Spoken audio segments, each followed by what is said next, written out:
Hi folks, this is Alan Watt. Tonight I'm bowing to a little bit of pressure. I don't normally bow to any kind of pressure, but this will tie in with some of the talks I've given in the past, and it's about the culture creation industry, how ideas are downloaded into people's minds via fiction primarily, using high drama with emotion plus crisis, the situation in a movie and drama, the tremendous method of getting points across. It's almost like coupling an idea with the drama, and it's downloaded like a virus into your subconscious, and you're being programmed, and it's called predictive programming. The technique is ancient, and it's an old science. Plato, in his Republic, talks about the culture industry of his own day, and how it was essential not only for maintaining control over the people by the elite, but that they had to control everything that was given to the public. In other words, anything the public saw in drama on stage was authorized. Not only was it authorized, in ancient Greece, traveling troops of players would come into the cities and do their rounds, and it was compulsory to attend. Everyone, even the slaves, had to attend at least one performance, because just like today, they had their agenda and their schedule and their upgrading of the system, and it was done primarily through fiction, because the old saying is monkey see, monkey do. And we emulate what we see, especially when it's done in the typical hero and heroine form. The male will project himself into the hero's part and identify with the hero character, and the female, at least in the old days before all the vast estrogen stuff in their food and so on, and inoculations, the females used to look towards the heroine. This is an ancient science. It's never ever given up. And actors are hereditary.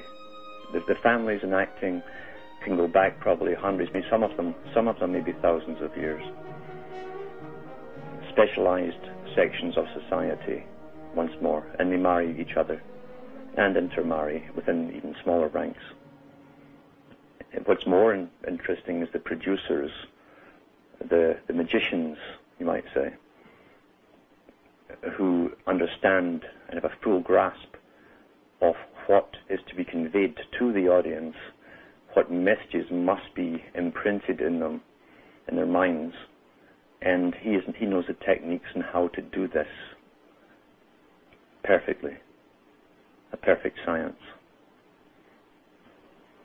Now, what's interesting is that back in the 1960s, the Royal Institute of International Affairs and its American branch, Council on Foreign Relations, had one of their international meetings. They held it in England to decide which country, using its film industry, would create the international culture of the future.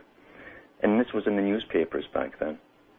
And it was ultimately agreed upon that Hollywood would be given the job to create the worldwide culture for the general public, for a global society. And it would also be coupled with the music industry, obviously, because they go hand in glove, as Plato said, plus the fashion industry. Plato mentioned that too, and he called it the fashion industry in ancient Greece. The more things change, the more they stay the same. And if something works, you don't want to change it. Why change it? Formula of human behavior is just a science. Each part of the direction that you want it to go into is just the ability to understand the formulas involved and then what buttons to push and what sequence. And if it's done in the right way, the right presentation, with the right propaganda, the public will react and do exactly as they're being programmed to do. It's worked in the past, it will work in the future. That's why they're utterly confident that they can change society, even back to infanticide if they wish to, because they'd done that in ancient Greece, so it was taught and practiced there. So anything can be reintroduced if it's been done in human society before. You just have to know the formula to introduce it. So Hollywood, this amazing industry, probably one of the biggest exports now, maybe the only one left in the US apart from the military. Hollywood is called the Holy Wood. Holy Wood. The Holy Wood, of course, is the staff of the Magi, of the Magus, the Grand Magus in the Occult. He waves a wand and everything is altered, changed. He casts a spell. And it's portrayed even in the cartoons with Mickey Mouse with his little wand, as he's dressed like the wizard. And little stars, 5-pointed stars, come from the wand. Earth, air, fire, water, spirit, the 5 points. That's what it means. High drama. And in the ancient Middle Eastern legends, all the holy men there had their staff. We even find it in the Old Testament as Moses has the little contest with the Pharaoh's Magi, and they play it changing sticks into snakes and back again, which is a good trick. But the trick of conducting a spell over the audience is by using a staff, the holy wood. The holy wood also, on another level, is the grove, because in ancient times and in the present times, the bigger boys like to meet in specialized places across the planet in their holy groves. Very, very important. There's much more to this even in Jewish folklore about the groves. And Moses' brass serpent that was coiled around the staff that had made, it's all allegory, of course, for something else, which I understand, but supposedly it was placed in a grove surrounded by trees, and that was a special place for the higher Magi to meet. Some movies will show you the understanding within Hollywood, at least in the director's part. Many of the actors don't even understand it themselves, but the directors and producers certainly do.